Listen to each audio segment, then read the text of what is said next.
인자가 온 것은 섬김을 받으려 함이 아니라 도리어 섬기려 하고 자기 목숨을 많은 사람의 대속물로 주려 함이니라.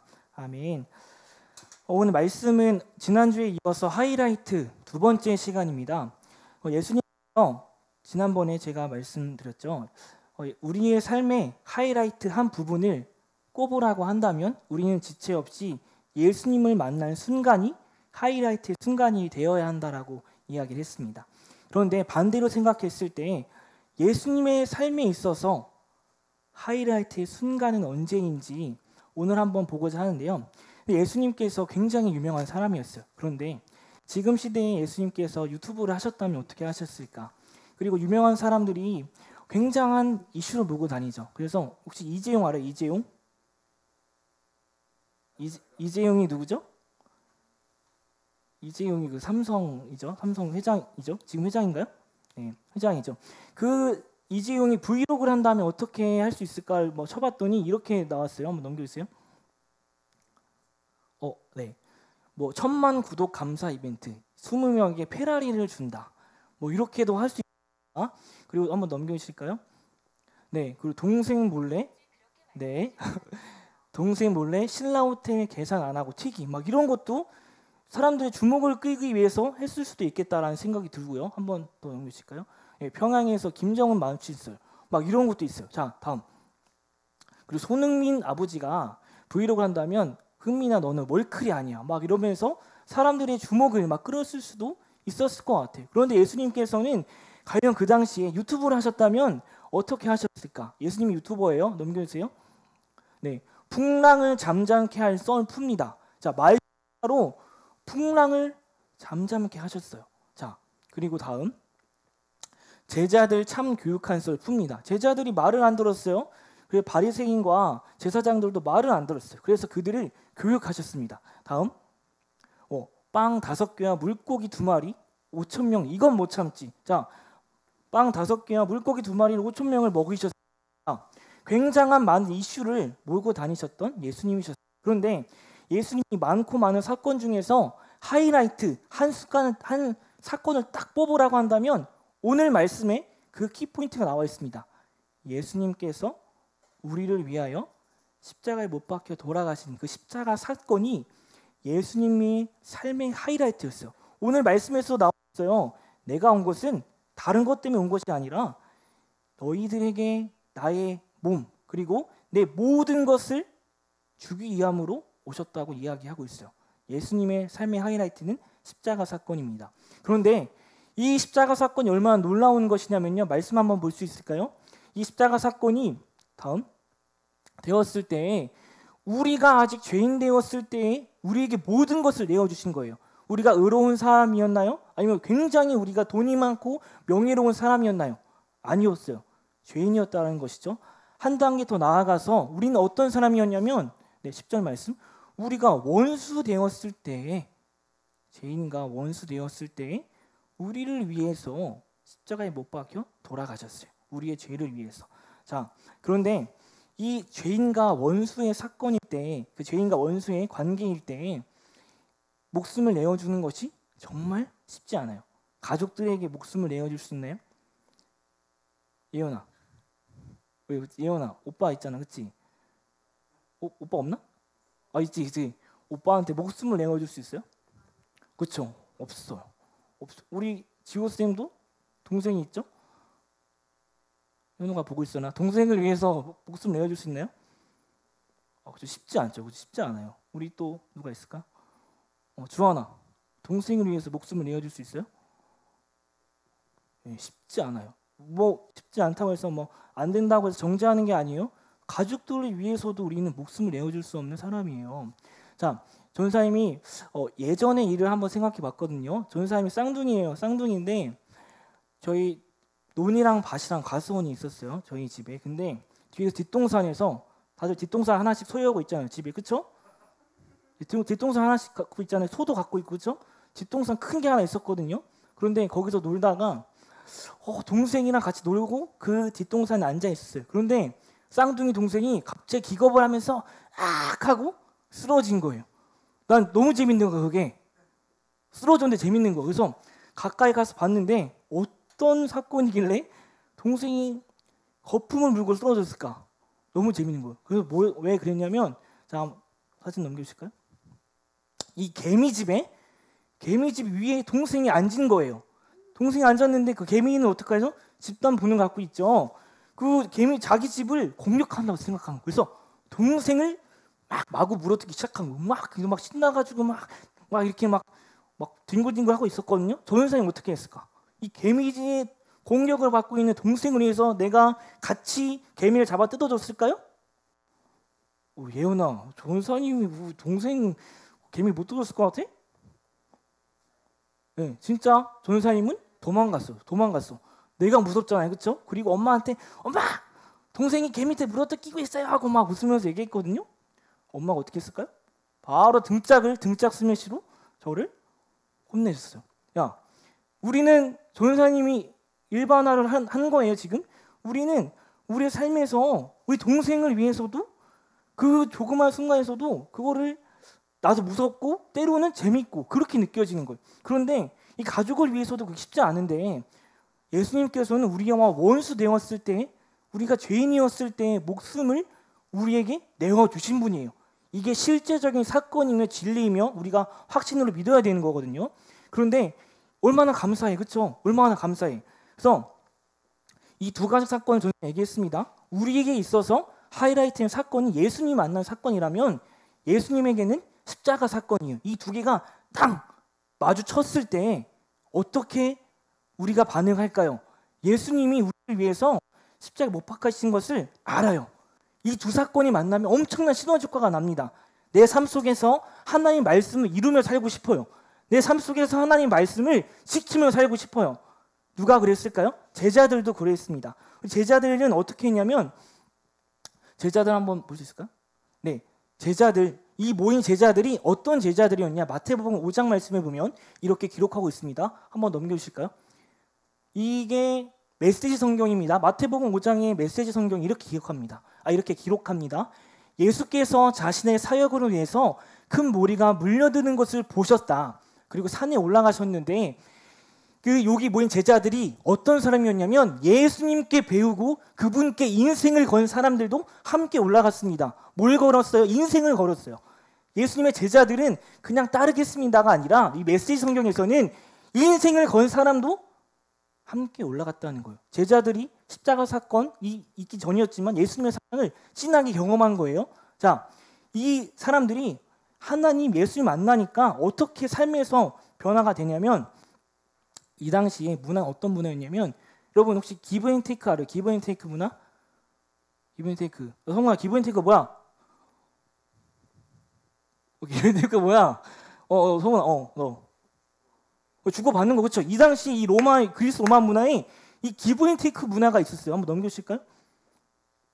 네, 기브 앤 테이크. 근데 이게 리버 렐리타스라는 건데 이게 뭐냐면 관용이라는 거예요. 그런데 주고받는 게 누구에게만 적용되는 거냐면 내가 받을 것이 있는 사람에게 관용을 베푸는 정책이었어요. 로마가 많은 나라를 점령했습니다. 그런데 모든 것을 다 허용해 줬어요. 관용을 풀어줬어요. 모든 것을 다 챙겨줬거든요. 근데 하나 뭐랬냐면 나를 그 대신 황제처럼 받들어야 돼. 내가 너네를 대우해주는 만큼 너네도 나를 대우해줘야 되는 이 기브 앤 테이크 문화, 이 리버 렐리타스 문화가 있었던 거예요. 그런데 보답을 받기 위해서 무엇인가를 해준다. 이 문화가 예수님 아까 마태복음 5절 말씀에 이 문화가 있었던 거예요. 그러면 반대로 받을 것이 없으면 어떻게 했을까, 민성아? 받을 것이 없어. 그럼 내가 줄 수 있어, 없어? 없어요. 주지 않는 거예요. 그래서 다음 사진 볼 수 있을까요?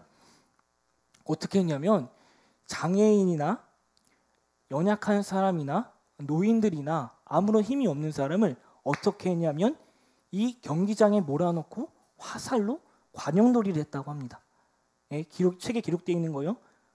한번 넘겨주실까요? 네, 이 책에 기록되어 있는 거예요. 자, 기브 앤 테이크 문화 좋은 것 같지만 자비를 베풀 가치가 없는 사람들은 그렇게 무자비하게 그 문화 속에서 짓눌려졌다는 거예요. 짓눌려져 갔다는 거예요. 그래서 예수님께서 마태복음 5장 46절 47절 말씀에 어떻게 기록하냐면 이렇게 꼬집으셨어요. 그 당시 문화를. 너희가 자기를 사랑하는 사람들만 사랑한다면 무슨 상을 받겠느냐?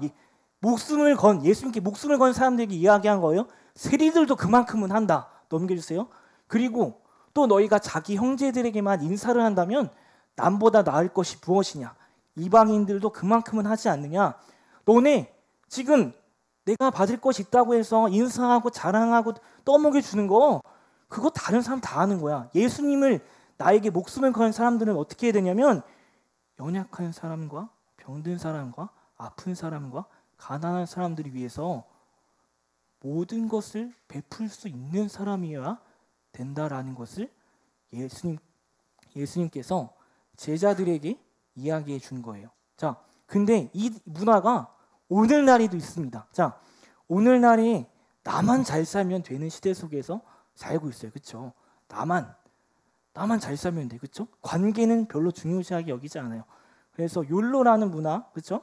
그리고 나 혼자 산다가 재밌게 보지만 실제적으로 나 혼자 재밌게 사는 것을 보여주면 시청률이 많이 나옵니다. 그렇죠?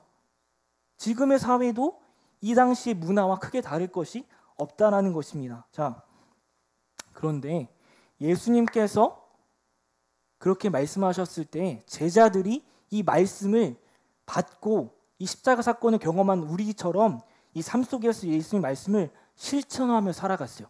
예수의 말씀을 삶 속에 실천했습니다. 자, 우리가 만화를 보면 이 주인공이나 악역이 변하는 순간은 항상 언제야? 만화, 영화, 뭐 드라마 다 공통적으로 국룰이에요. 언제 변합니까? 그 주인공이 언제 힘을 얻고 주인공이 악역에서 착한 역할로 언제 변화되죠? 너무 경건해서 공부만 해가지고 한번 동생 뭐라고요? 위기 속 그리스도의 승리. 또 지호쌤 언제 변할까요? 자, 한번 넘기세요. 이 유명한 짤 알아요? 전사님 세대인데 이 파당문이 언제 세집니까? 이 진짜 그 사람 울음을 딱 눈물 탁 한번 또르륵 흘려주면은 사람이 변하죠, 그렇죠? 파당문 몰라요? 엔젤몬, 그렇죠? 야, 그리고 이것뿐만 아니라 다른 만화, 드라마, 영화 다 똑같아. 눈물 한번 탁 또르륵 흘려주고 내 손에 탁 맞으면 변화되는 거야, 삶이. 이게 우리 그리스도인이거든요. 우리 삶 속에서 진짜 망나니처럼 살아가. 근데 언제 우리가 변화됩니까? 이 하이라이팅 사건, 예수님 만난 사건이 탁 있으면 우리가 삶이 변화되어지는 거예요. 예수님의 제자들도 그랬어요. 이 리베레리타스, 기브앤테이크 문화가 그 당시에 너무나 만연했을 때 다른 사람들도 그렇게 한다. 그런데 예수 믿는 너희는 그렇게 하면 안 돼. 라고 그 사랑을 진짜 경험했을 때 이 제자들이 삶에서 예수님의 말씀을 실천한 거거든요. 자, 한번 넘겨줄까요? 그 당시에 했던 말씀이 이 말씀이에요. 자, 너무나 유명한 말씀이죠. 얘들아, 마음이 가난한 자는 복이 있어. 슬퍼하는 사람은 복이 있어. 온유한 사람은 복이 있다. 넘겨주세요. 얘들아, 이거 말도 안 돼. 옳은 일에 줄이고 목마른 사람은 복이 있다. 야, 자비를 베푸는 사람은 복이 있다. 마음이 깨끗한 사람은 복이 있어. 다른 사람을 긍휼히 여기고 화평에 목숨을 거는 사람은 복이 있다. 이 당시 말도 안 되는 이야기들을 예수 선생님께서 하셨다는 거예요. 그런데 이 말씀을 어떻게 적용했냐면 이 문화가 예수님을 만난 제자들로 인해서 변했습니다. 넘겨주세요. 한번 넘겨주세요. 네, 이 고대 후기 로마 제국의 가난과 리더십. 이 책 중요하지 않아. 이 책이 어떻게 기록되어 있냐면 이게 사실이라는 거예요. 이 책에 보면 어떻게 기록하여 있냐면 예수님의 제자들이, 예수의 제자라고 하는 사람들이 예수님 말씀을 실천한 그 이후에 가난한 자가 전면적으로 부각되었고 빈자와 그 가난한 자에 대한 사랑이 도덕적이고 종교적인 의무로 자리 잡기 시작했다. 그리고 이뿐만이 아니라 이후로부터 이 사회복지 제도가 이 당시부터 꼽혀놨다라는 것을 여기서 기록하고 있습니다. 혹시 260년경에 큰 역병 사건이 있었어요? 넘겨주세요. 큰 사건이 있었습니다. 근데 이 당시에 다른 사람들은 이 역병을 피해서 다 도망갔습니다. 자기 살 길이 바빠서 그 당시 문화, 그쵸? 병든 사람 버리는 문화였어요. 근데 예수님의 제자라고 하는 사람들이 어떻게 했냐면 그 책에 이렇게 기록되어 있습니다. 큰 절정에 다다랐을 때에 예수님의 제자들은 몸을 사리지 않고 아픈 자를 도맡아서 필요를 공급하고 섬겼다. 병이 옮으면 그 아픔을 자신에게로 끌어와 기꺼이 고통을 감내했다. 자신에게 모든 고통을 옮겨와서 죽음을 맞았다. 이 당시 가장 뛰어난 사람들은 그리스도인이었다라는 것을 이 책에서 보여주고 있습니다. 자, 이 말씀이 우리에게 도전이 돼야 되는 말씀입니다. 예수님께서 아까 어떻게 말씀하셨습니까? 얘들아, 심령이 가난한 자는 복이 있어. 그리고 남을 위해서 울어주는 사람 복이 있어. 그리고 다른 사람을 화평케 하는 사람 복이 있어. 이 말씀을 들고 삶의 자유 나아가면 여러분들 개무시 당해, 그렇죠? 그리고 사람들이 인정을 안 해줘요. 하지만 그 당시 문화도 똑같이 무시받던 문화였어요. 하지만 이 무시와 박해를 무릅쓰고 예수님의 제자들은 삶에서 그것을 실천에 옮긴 사람들이거든요. 우리에게 도전합니다. 말씀을 맺길 원하는데요.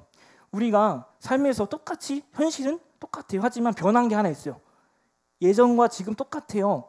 지금 뭐 예수님 믿는다고 똑같이 박해받고 똑같이 욕하고 막 삶에서 그리스도인이라고 하면 욕먹어요. 하지만 변한 것은 무엇이냐면 우리 그리스도인들이 변한 거예요. 변한 건 오직 그리스도인밖에 없습니다. 우리가 삶의 자리에서 변화되어서 세상 사람들과 똑같이 살아가기 때문에 우리는 사회가 변화되지 않는다고 이야기를 해주고 싶어요. 우리가 감내하면 되는 겁니다. 왜? 타당문 그 눈물처럼 눈물을 경험한 사람이기 때문에 그 눈물을 우리 손등에 딱 그것을 경험했기 때문에 우리는 삶에서 예수의 말씀을 실제로 들고 나아가야 되는 그런 놀라운 일을 우리에게 허락해 주신 것입니다. 아멘이십니까? 하나님의 자녀는 복이 있습니다. 이 복은 아까 그 말한 복은 하나님과 함께하는 삶, 이것이 복이라고 전도사님은 강하게 이야기를 해주고 싶어요.